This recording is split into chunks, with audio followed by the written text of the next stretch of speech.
लेकिन आज जब लोग बिहार का नाम सुनते हैं तो उनके दिमाग में गरीबी, अपराध और भ्रष्टाचार की तस्वीरें उभरती है। और यही नहीं, लालू यादव जो थे वो बड़े बड़े IAS ऑफिसर से अपना थूकदानी जिसमें थूका जाता है वो हैंडल करवाते थे। चारे घोटाले की वजह से ये एक ऐसा घोटाला था जिसमें जानवरों के चारे के लिए दी गई गवर्नमेंट फंड्स को गलत तरीके से इस्तेमाल किया गया और करीब 950 करोड़ रुपए का ये चारा घोटाला उस समय के लिए बहुत बड़ा था।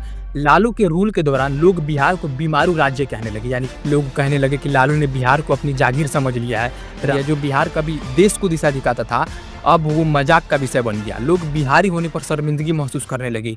आप सभी को राधे राधे, जय श्री कृष्ण। बिहार एक ऐसा राज्य है जो कभी भारत की शान हुआ करता था। नालंदा यूनिवर्सिटी की धरती जहां से दुनिया भर से स्कॉलर्स नॉलेज गेन करने आते थे। सम्राट अशोक का राज्य जिसने शांति और धर्म का संदेश पूरी दुनिया में फैलाया। लेकिन आज जब लोग बिहार का नाम सुनते हैं तो उनके दिमाग में गरीबी, अपराध और भ्रष्टाचार की तस्वीरें उभरती है। लेकिन आखिर ऐसा क्या हुआ कि बिहार की ये हालत हो गई? इस सवाल का जवाब एक नाम से जुड़ा है और वो है लालू प्रसाद यादव।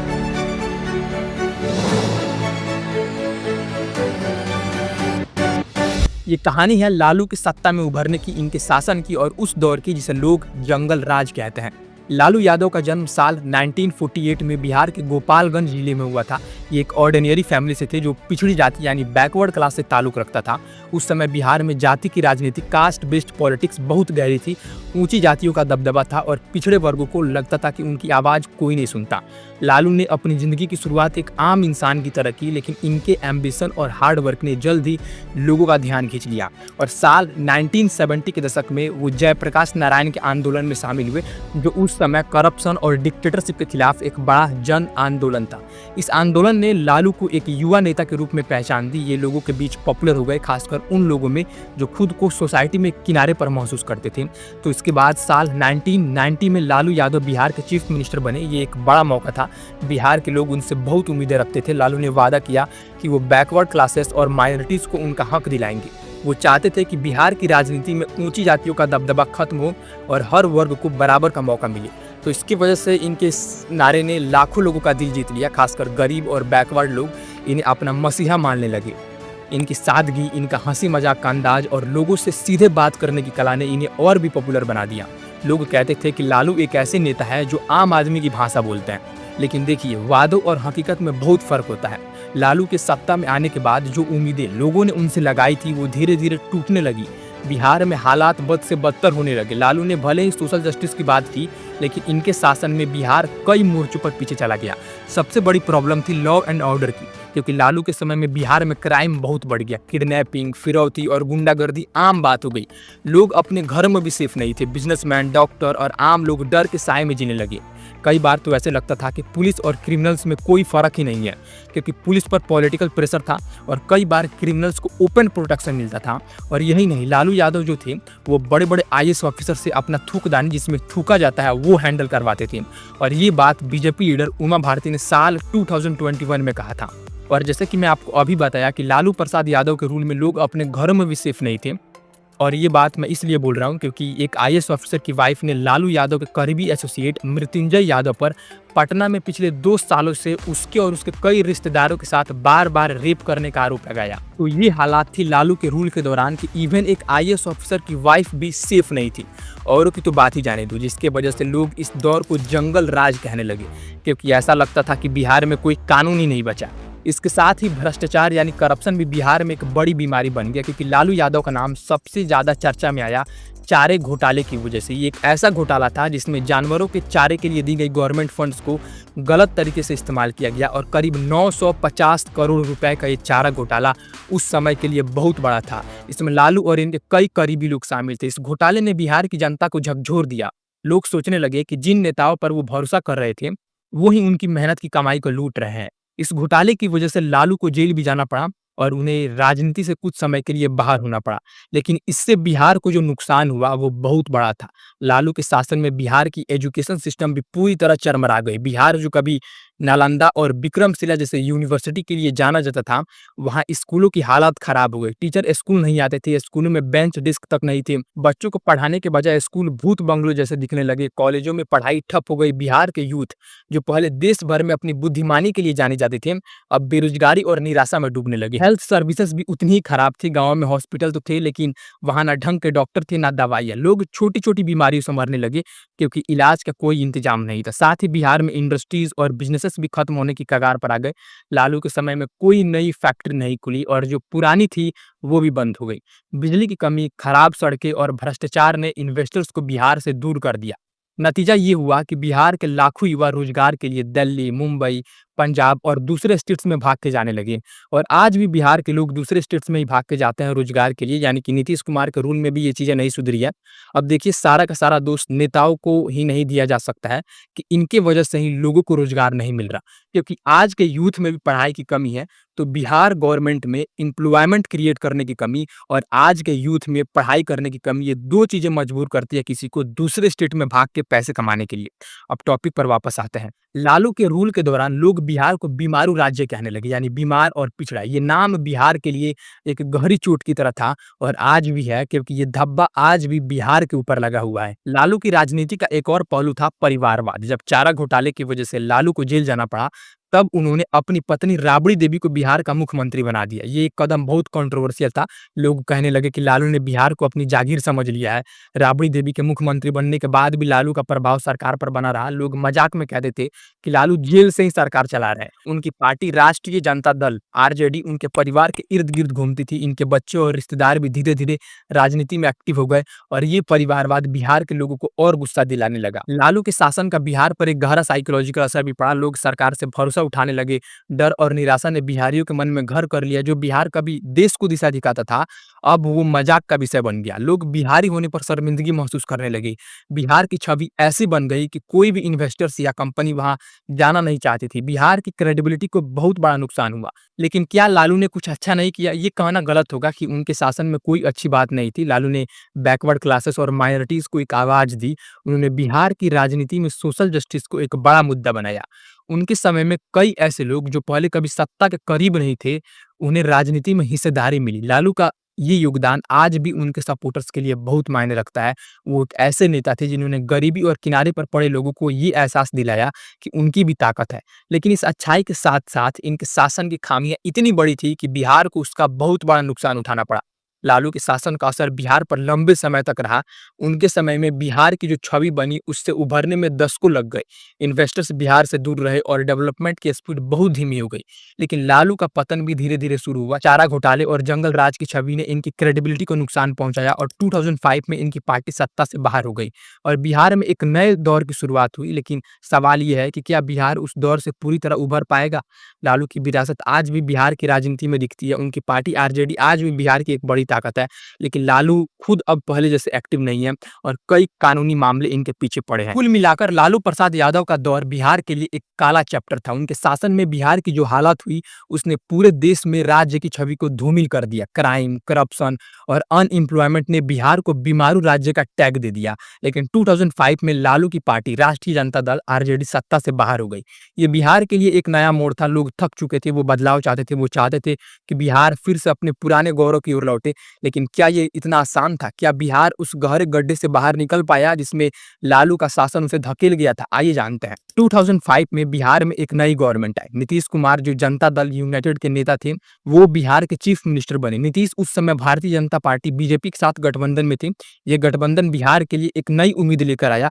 लालू के समय में लोग डर, निराशा और अविश्वास में जी रहे थे, लेकिन नीतीश ने वादा किया कि वो बिहार को फिर से पटरी पर लाएंगे। इनका नारा था सुशासन, यानी अच्छा शासन। बिहार के लोग जो लालू के जंगल राज से तंग आ चुके थे, वो नीतीश को एक मौका देना चाहते थे। लेकिन चुनौतियां बहुत बड़ी थी। बिहार की इकोनॉमी चरमरा चुकी थी, सड़कें टूटी थी, बिजली गायब थी, स्कूल और हॉस्पिटल खंडहर बन चुके थे और सबसे बड़ी बात, बिहार की छवि इतनी खराब हो चुकी थी कि कोई भी इन्वेस्टर या कंपनी वहां पैर रखने को तैयार नहीं थी। तो नीतीश ने सबसे पहले लॉ एंड ऑर्डर को ठीक करने पर ध्यान दिया। लालू के समय में क्राइम इतना बढ़ गया था कि लोग घर से निकलने में डरते थे। किडनैपिंग और फिरौती एक धंधा बन गया था। नीतीश की सरकार ने क्रिमिनल्स पर सख्ती शुरू की। पुलिस को और आज़ादी दी गई और कई बड़े क्रिमिनल्स को जेल में डाला गया। स्पेशल कोर्ट्स बनाए गए जिन्होंने पुराने मामले को तेजी से निपटाया। धीरे-धीरे बिहार में लोग सुरक्षित महसूस करने लगे। बिजनेसमैन जो पहले बिहार छोड़कर भाग गए थे, अब वापस लौटने की सोचने लगे। ये एक बड़ा बदलाव था। लोग कहने लगे कि बिहार में अब जंगल राज नहीं बल्कि कानून का राज लौट रहा है। लेकिन ये रास्ता आसान नहीं था, क्योंकि क्रिमिनल्स और पॉलिटिशियंस के बीच पुराने गांठ-जोड़ को तोड़ना मुश्किल था। फिर भी नीतीश की गवर्नमेंट ने इस दिशा में कुछ ठोस कदम उठाए। लॉ एंड ऑर्डर के साथ-साथ नीतीश ने बिहार की बेसिक प्रॉब्लम्स पर भी काम शुरू किया। सड़कों की हालात सुधारने के लिए बड़े पैमाने पर प्रोजेक्ट शुरू किए। वे लालू के समय में बिहार की सड़कें इतनी खराब थी कि गाँव तक पहुंचना मुश्किल था। नीतीश की सरकार ने हजारों किलोमीटर नई सड़कें बनवाई। गाँव-गाँव तक पक्की सड़कें पहुंचने लगी। इससे न सिर्फ यात्रा आसान हुई बल्कि गाँव के लोग अपने प्रोडक्ट्स को शहरों तक ले जा सकने लगे। बिजली की स्थिति भी धीरे-धीरे सुधरने लगी। पहले बिहार में बिजली का मतलब सिर्फ कुछ घंटे की बिजली था, और वो भी सिर्फ बड़े शहरों में। नीतीश की गवर्नमेंट ने बिजली प्रोडक्शन और डिस्ट्रीब्यूशन पर ध्यान दिया। गाँव में बिजली पहुंचने लगी, जिससे लोगों का जीवन आसान हुआ। किसानों को सिंचाई के लिए बिजली मिलने लगी और छोटे-मोटे बिजनेस शुरू होने लगे। एजुकेशन और हेल्थ के एरिया में भी काम शुरू हुआ। लालू के समय में स्कूल्स और कॉलेज खंडहर बन गए थे, लेकिन नीतीश ने स्कूलों में टीचर्स की भर्ती शुरू की। बच्चों, खासकर लड़कियों को स्कूल आने के लिए एनकरेज करने के लिए फ्री साइकिल और स्कूल यूनिफॉर्म जैसे प्लान शुरू की गई। ये प्लान्स बहुत पॉपुलर हुई। बिहार की लड़कियां जो पहले स्कूल नहीं जा पाती थी, अब साइकिल पर स्कूल जाने लगी। ये एक ऐसी तस्वीर थी जिसने पूरे देश का ध्यान खींचा। हेल्थ सर्विस में भी सुधार हुआ। गाँव में हेल्थ सेंटर खोले गए और डॉक्टर की अपॉइंटमेंट हुई। हालांकि ये सुधार बहुत धीमे थे और बिहार को अभी बहुत लंबा रास्ता तय करना था, लेकिन ये शुरुआत थी और लोगों को लगने लगा कि बिहार अब सही दिशा में बढ़ रहा है। लेकिन बिहार की सबसे बड़ी चुनौती थी उसकी छवि को बदलना। लालू के समय में बिहार को बीमारू और असुरक्षित जैसे शब्दों से जोड़ा जाता था, लेकिन नीतीश ने बिहार को एक नई पहचान देने की कोशिश की। उन्होंने बिहार को विकासशील राज्य के रूप में पेश किया। इन्वेस्टर्स को बिहार बुलाने के लिए कॉन्फ्रेंस ऑर्गेनाइज किए गए। धीरे-धीरे कुछ कंपनियां बिहार में इन्वेस्ट करने को तैयार हुई और बिहार की इकोनॉमी में सुधार होने लगा। जीडीपी ग्रोथ रेट जो लालू के समय में बहुत कम थी, अब बढ़ने लगी। बिहार को लोग अब एक उभरते हुए राज्य के रूप में देखने लगे, लेकिन ये बदलाव रातों रात नहीं हुआ था। इसके पीछे कई सालों की मेहनत थी। हालांकि नीतीश की गवर्नमेंट को भी कई आलोचनाएं झेलनी पड़ी। कुछ लोग कहते थे कि नीतीश सिर्फ दिखावे का विकास कर रहे हैं। गाँव में अभी भी बहुत सारी समस्याएं थी। बिजली और सड़कें तो आई, लेकिन कई जगहों पर उनकी क्वालिटी अच्छी नहीं थी। बेरोजगारी अभी भी एक बड़ी समस्या थी। लालू के समय में जो लोग बिहार छोड़कर दूसरे राज्य में गए थे, वो अभी भी वापस नहीं लौट रहे थे। बिहार के युवा को रोजगार के लिए अब भी दिल्ली, मुंबई या बेंगलुरु जाना पड़ता था। इसके अलावा नीतीश पर ये भी आरोप लगे कि वो लालू की तरह ही जाति की राजनीति कर रहे हैं। बिहार में जाति का मुद्दा हमेशा से सेंसिटिव रहा है और नीतीश ने भी इस कार्ड को खेलने की कोशिश की, लेकिन लालू की तरह उनकी राजनीति इतनी विभाजनकारी नहीं थी। फिर भी कुछ लोग मानते थे कि नीतीश सिर्फ कुछ खास जातियों को खुश करने की कोशिश कर रहे हैं। इस बीच लालू यादव और उनकी पार्टी आरजेडी सत्ता से बाहर होने के बावजूद बिहार की पॉलिटिक्स में एक्टिव रहे। लालू जेल में थे, लेकिन उनकी पत्नी राबड़ी देवी और उनके बेटे तेजस्वी यादव ने पार्टी को संभाला। आरजेडी का वोट बैंक, खासकर बैकवर्ड क्लासेस और माइनॉरिटीज, अभी भी मजबूत था। लालू की पॉपुलैरिटी भले ही कम हुई थी, लेकिन उनके सपोर्टर्स उन्हें एक ऐसे नेता के रूप में देखते थे जिसने गरीबों को आवाज दी। लालू की सेहत खराब होने के बावजूद वो जेल से बाहर आने पर रैलियां करने लगे। उनकी हंसी मजाक वाली शैली और लोगों से सीधे जुड़ने का तरीका अभी भी लोगों को अट्रैक्ट करता था। लेकिन अब बिहार के लोग सिर्फ बातों से नहीं बल्कि काम से प्रभावित होने लगे थे। नीतीश के शासन में बिहार में एक और बड़ा बदलाव देखने को मिला, लोगों का आत्मविश्वास। लालू के समय में बिहारी होना जैसे शर्मिंदगी की बात थी। लोग दूसरे स्टेट्स में जाकर अपनी पहचान छुपाते थे, लेकिन अब बिहारी गर्व से कहने लगे कि वो बिहार से है। बिहार की नई पीढ़ी जो स्कूलों में पढ़ रही थी, अब बड़े सपने देखने लगी। इंजीनियरिंग, मेडिकल और सिविल सर्विसेज की पढ़ाई के लिए बिहार के युवा मेहनत करने लगे। बिहार से कई लोग यूपीएससी और अदर कॉम्पिटिटिव एग्जाम्स में सफल होने लगे। ये एक बड़ा बदलाव था। बिहार के लोग अब खुद को सिर्फ मजदूर या माइग्रेंट नहीं मानते थे, बल्कि वो देश के विकास में हिस्सा लेना चाहते थे। लेकिन बिहार की राह अभी भी आसान नहीं था। लालू के शासन ने जो घाव दिए थे, वो इतनी जल्दी नहीं भर सकते थे। बिहार की इकोनॉमी भले ही बढ़ रही थी, लेकिन वो अभी भी देश के सबसे गरीब राज्यों में से एक था। बेरोजगारी, गरीबी और बेसिक फैसिलिटीज की कमी अभी भी कई इलाकों में थी। बिहार को नालंदा और अशोक की धरती की अपनी पुरानी शान वापस पाने के लिए अभी बहुत मेहनत करनी थी। नीतीश की गवर्नमेंट ने जो शुरुआत की थी वो अच्छी थी, लेकिन ये सिर्फ शुरुआत थी। इस बीच बिहार की राजनीति में लालू की विरासत अभी भी जिंदा थी। आरजेडी और नीतीश की पार्टी जेडीयू के बीच कड़ा मुकाबला चल रहा था। बिहार के लोग दो खेमों में बटे हुए थे। एक तरफ वो थे जो लालू को सामाजिक न्याय का मसीहा मानते थे, तो दूसरी तरफ वो थे जो नीतीश के सुशासन को बिहार की जरूरत समझते थे। ये टकराव बिहार की राजनीति को और जटिल बना रहा था, लेकिन एक बात साफ थी, बिहार अब बदल रहा था। वो उस अंधेरे दौर से बाहर निकलने की कोशिश कर रहा था जो लालू के शासन ने उसे दिया था, जिसे लोग जंगल राज कहते थे। तो इसके बाद जब नीतीश कुमार की गवर्नमेंट आई तो उसने सड़कें बनवाई, बिजली पहुंचाई और लॉ एंड ऑर्डर को बेहतर किया। बिहार के लोग जो लालू यादव के समय में डर और निराशा में जी रहे थे, वो अब धीरे धीरे उम्मीद की किरण दिखने लगे थे। लेकिन क्या ये बदलाव बिहार को उसकी पुरानी शान वापस दिला पाएगा? क्या नीतीश की गवर्नमेंट वो सब कुछ कर पाई जिसका वादा किया गया था? और लालू की विरासत का बिहार की राजनीति पर क्या असर पड़ा? आइए देखते हैं। नीतीश कुमार का शासन बिहार के लिए एक नई शुरुआत था। 2005 से शुरू हुआ उनका सुशासन का मॉडल धीरे धीरे रंग ला रहा था। सड़कों, बिजली और स्कूलों में सुधार ने बिहार की तस्वीर को बदला। लोग अब गर्व से कहने लगे थे कि वो बिहारी है। लेकिन बिहार की राह अभी भी आसान नहीं था। लालू के समय में जो नुकसान हुआ था वो इतना गहरा था कि उसे पूरी तरह ठीक करने में कई साल लगने वाले थे। बिहार की इकोनॉमी भले ही बढ़ रही थी, लेकिन वो अभी भी देश के सबसे गरीब राज्यों में से एक था। बेरोजगारी, गरीबी और बेसिक फैसिलिटीज की कमी अभी भी कई गांवों और छोटे शहरों में थी। नीतीश की सरकार ने जो शुरुआत की थी वो अच्छी थी, लेकिन अब सवाल ये था कि क्या ये रफ्तार बरकरार रह पाएगी? क्योंकि नीतीश की सरकार ने बिहार में कई एरिया में काम किया, लेकिन अब उनकी सरकार को और बड़े लक्ष्य हासिल करने थे। बिहार को अब ना सिर्फ सड़क और बिजली से आगे बढ़ाना था, बल्कि उसे इंडस्ट्रीज, जॉब्स और मॉडर्न एजुकेशन की जरूरत थी। तो नीतीश ने इस दिशा में कोशिश शुरू की। बिहार में कुछ नई फैक्ट्री और कारखाने खुलने लगे। पटना जैसे शहरों में आईटी और टेक्नोलॉजी से जुड़ी कंपनियों ने रुचि दिखानी शुरू की। गवर्नमेंट ने बिहार को इन्वेस्टमेंट के लिए अट्रैक्टिव बनाने के लिए कई कॉन्फ्रेंस ऑर्गेनाइज किए। इन कॉन्फ्रेंस में देश और विदेश की कंपनियों को बुलाया गया। नीतीश का सपना था कि बिहार एक ऐसा राज्य बने जहां लोग बाहर जाने के बजाय यहीं रहकर नौकरियां करें। लेकिन ये आसान नहीं था। बिहार की छवि को पूरी तरह बदलने में अभी समय लगना था। इन्वेस्टर अभी भी बिहार को लेकर थोड़ा डरते थे, क्योंकि लालू के समय की जंगल राज की छवि उनके दिमाग में थी। इस बीच बिहार की राजनीति में भी उथल-पुथल चल रही थी। नीतीश की पार्टी जनता दल यूनाइटेड और भारतीय जनता पार्टी बीजेपी का गठबंधन मजबूत था, लेकिन धीरे-धीरे इसमें दरारें दिखने लगी। 2013 में नीतीश ने बीजेपी के साथ गठबंधन तोड़ दिया। ये बिहार की राजनीति में एक बड़ा बदलाव था। नीतीश ने ये फैसला इसलिए लिया क्योंकि वे बीजेपी के कुछ नीतियों से सहमत नहीं थे, लेकिन इस फैसले का बिहार की जनता पर मिक्स्ड इम्पैक्ट पड़ा। क्योंकि कुछ लोगों ने नीतीश के इस कदम की तारीफ की क्योंकि वो इसे पॉलिटिक्स ऑफ प्रिंसिपल मानते थे, लेकिन कुछ लोग इसे गलत फैसला मानते थे, क्योंकि गठबंधन टूटने से बिहार की स्टेबिलिटी पर सवाल उठने लगे। नीतीश के इस फैसले ने बिहार की राजनीति में एक नया मोड़ ला दिया। लालू यादव की पार्टी आरजेडी, जो सत्ता से बाहर थी, अब फिर से मौका देखने लगी। लालू भले ही जेल में थे, लेकिन उनकी पार्टी को उनके बेटे तेजस्वी यादव और पत्नी राबड़ी देवी ने संभाल रखा था।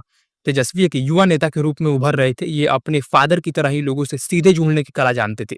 इनकी रैलियों में भीड़ जुटने लगी थी। आरजेडी ने फिर से बैकवर्ड क्लासेस और माइनॉरिटीज को एकजुट करने की कोशिश शुरू की। क्योंकि लालू की विरासत अभी भी बिहार में जिंदा थी, इनके सपोर्टर्स मानते थे कि लालू ने गरीबों और किनारे पर पड़े लोगों को आवाज दी थी, और तेजस्वी अब उस आवाज को और बुलंद कर रहे थे। 2015 में बिहार में फिर से इलेक्शन हुए, तो इस बार नीतीश ने आरजेडी और कांग्रेस के साथ मिलकर एक नया गठबंधन बनाया, जिसे महागठबंधन कहा गया। और ये गठबंधन बीजेपी के खिलाफ था। नीतीश और लालू, जो पहले एक दूसरे के कट्टर विरोधी थे, वो अब एक दूसरे के साथ था। ये बिहार की राजनीति में एक अजीब लेकिन दिलचस्प मोड़ था। तो इसके कारण महागठबंधन ने इलेक्शन जीत लिया और नीतीश फिर से चीफ मिनिस्टर बने, लेकिन इस बार तेजस्वी यादव को डेप्यूटी चीफ मिनिस्टर बनाया गया। ये पहली बार था जब लालू का परिवार फिर से बिहार की सत्ता में हिस्सेदारी कर रहा था। लोगों को ये देखकर आश्चर्य हुआ, क्योंकि नीतीश ने सालों तक लालू के जंगल राज की आलोचना की थी। अब वहीं नीतीश लालू की पार्टी के साथ काम कर रहे थे, लेकिन ये गठबंधन ज्यादा दिन नहीं चला, क्योंकि 2017 में नीतीश ने फिर से पलटी मारी और आरजेडी के साथ गठबंधन तोड़ दिया। इस बार वो फिर से बीजेपी के साथ चले गए। ये फैसला बिहार की जनता के लिए एक और झटका था। कई लोग नीतीश पर अवसरवादी होने का आरोप लगाने लगे। लोग कहने लगे कि नीतीश सिर्फ सत्ता के लिए बार बार गठबंधन बदल रहे हैं। इस बार नीतीश की क्रेडिबिलिटी को थोड़ा नुकसान हुआ, लेकिन नीतीश का कहना था कि उन्होंने ये फैसला बिहार के हित में लिया है, क्योंकि आरजेडी के साथ काम करना मुश्किल हो रहा था। खासकर तेजस्वी यादव पर करप्शन के कुछ आरोप लगे थे, जिन्हें नीतीश ने गंभीरता से लिया और पलटी मार दी। तो इन सारे उथल-पुथल में बिहार के लोग थोड़ा कन्फ्यूज्ड हो गए थे। वो समझ नहीं पा रहे थे कि नीतीश की नीति क्या है। एक तरफ वो सुशासन की बात करते थे, दूसरी तरफ बार-बार गठबंधन बदल रहे थे। लेकिन बिहार में विकास का काम रुका नहीं। नीतीश की सरकार ने एजुकेशन, हेल्थ और बेसिक इंफ्रास्ट्रक्चर पर काम जारी रखा। बिहार में अब ज़्यादा स्कूल और कॉलेज खुल रहे थे, लड़कियों की शिक्षा पर खास ध्यान दिया जा रहा था। बिहार के युवा अब देश की बड़ी-बड़ी परीक्षाओं में अपनी जगह बना रहे थे। बिहार से हर साल कई लोग यूपीएससी, आईआईटी और मेडिकल जैसे एग्जाम्स में पास हो रहे थे। ये बिहार के लिए एक बड़ा गर्व का विषय था। लेकिन बिहार की कुछ समस्याएं अभी भी जस की तस थी। जैसे बेरोजगारी एक बड़ी चुनौती थी। भले ही बिहार में कुछ नई इंडस्ट्रीज खुल रहे थे, लेकिन नौकरियों की संख्या अभी भी कम थी। बिहार के युवा अभी भी रोजगार के लिए दिल्ली, मुंबई या बेंगलुरु जैसे शहरों में जा रहे थे। बिहार की इकोनॉमी में सुधार हुआ था, लेकिन वो अभी भी देश के सबसे अमीर राज्यों से बहुत पीछे था। इसके अलावा बिहार में बाढ़ और सूखे जैसी नेचुरल डिजास्टर भी एक बड़ी प्रॉब्लम थी। हर साल बिहार के कई हिस्सों में बाढ़ आती थी, जिससे लाखों लोग बेघर हो जाते थे, जिसके कारण गवर्नमेंट ने फ्लड कंट्रोल के लिए कुछ कदम उठाए, लेकिन ये समस्या पूरी तरह खत्म नहीं हुई। वहीं दूसरी तरफ लालू की विरासत भी बिहार की राजनीति में अभी भी मजबूत थी। तेजस्वी यादव अब आरजेडी के मेन फेस बन चुके थे। ये यंग थे और इनकी बातों में जोश था। ये बिहार के यूथ से सीधे जुड़ने की कोशिश कर रहे थे। तेजस्वी ने बेरोजगारी और गरीबी जैसे मुद्दों को उठाना शुरू किया। ये कहते थे कि नीतीश की गवर्नमेंट सिर्फ दिखावे का विकास कर रही है और असली प्रॉब्लम अभी भी बनी हुई है। आरजेडी का वोट बैंक, खासकर बैकवर्ड क्लासेस और माइनॉरिटीज, अभी भी इनके साथ थे। तेजस्वी की रैलियों में भारी भीड़ जुटती थी और लोग इनके स्पीच को ध्यान से सुनते थे। और इसी बीच बिहार की जनता में एक नया बदलाव दिख रहा था। लोग अब सिर्फ वादों से प्रभावित नहीं हो रहे थे, वे चाहते थे कि उनकी गवर्नमेंट उनके लिए ठोस काम करे। बिहार के लोग अब ज्यादा जागरूक हो गए थे। वे अपने अधिकारों के लिए आवाज उठाने लगे थे। सोशल मीडिया के जरिए बिहार के यूथ अपनी बात रख रहे थे। वो बिहार की प्रॉब्लम्स को खुलकर सामने ला रहे थे। ये एक नया बिहार था जो अब सिर्फ नेताओं के भरोसे नहीं रहना चाहता था। बिहार की पॉलिटिक्स में भी उतार चढ़ाव जारी थे। नीतीश कुमार और बीजेपी का गठबंधन 2020 के असेंबली इलेक्शन में फिर से सत्ता में आया, लेकिन इस बार जीत बहुत मुश्किल से मिली। तेजस्वी यादव की लीडरशिप में आरजेडी ने बहुत जोरदार परफॉर्मेंस किया। तेजस्वी ने बेरोजगारी और गरीबी जैसे मुद्दों को उठाकर बिहार के युवाओं का ध्यान खींचा। उनकी रैलियों में भारी भीड़ जुटती थी। तेजस्वी की बातों में एक नया जोश था और वे बिहार के युवाओं से सीधा जुड़ रही थी। ये कहते थे कि नीतीश की सरकार ने बिहार को सिर्फ आधा अधूरा विकास दिया है। असली समस्या जैसे नौकरियों की कमी और गांवों की गरीबी अभी भी बनी हुई है। तेजस्वी की ये बातें बिहार के युवाओं को पसंद आ रही थी, क्योंकि वो भी चाहते थे कि बिहार में और तेजी से बदलाव आए। लालू यादव की विरासत अभी भी बिहार की राजनीति में एक बड़ी ताकत थी। भले ही लालू अब पॉलिटिक्स में पहले की तरह एक्टिव नहीं थे, लेकिन इनकी पार्टी आरजेडी और इनका परिवार अभी भी बिहार के लोगों के दिलों में था। और ये कई कानूनी मामले में उलझे हुए थे, लेकिन इनकी सोशल जस्टिस की आइडियोलॉजी अभी भी जिंदा थी। तेजस्वी ने इस आइडियोलॉजी को नए तरीके से पेश किया। वो ना सिर्फ बैकवर्ड क्लासेस और माइनॉरिटीज की बात करते थे, बल्कि बिहार के सभी युवाओं को एकजुट करने की कोशिश कर रहे थे। इनकी स्ट्रेटजी थी कि बिहार की नई पीढ़ी जो अब ज्यादा पढ़ी लिखी और जागरूक थी, उनकी पार्टी के साथ आए। आज बिहार एक ऐसे मोड़ पर खड़ा है जहाँ वो अपने भविष्य को खुद लिख सकता है। सवाल यह है कि बिहार का ये भविष्य कैसा होगा? क्या वो अपनी पुरानी शान को पूरी तरह वापस पा सकेगा? क्या बिहार देश के सबसे डेवलप स्टेट में शामिल हो पाएगा? ये कहानी अभी खत्म नहीं हुई है। बिहार का हर नागरिक, हर युवा और हर नेता इस कहानी का हिस्सा है और इस कहानी का अंत बिहार के लोग ही लिखेंगे। अब इसी के साथ ये वीडियो होता है खत्म। अगर आपको अच्छे लगे तो आप अपने दोस्तों के साथ शेयर कर सकते हैं। मिलता है किसी नेक्स्ट वीडियो में, तब तक के लिए राधे राधे, जय श्री कृष्ण।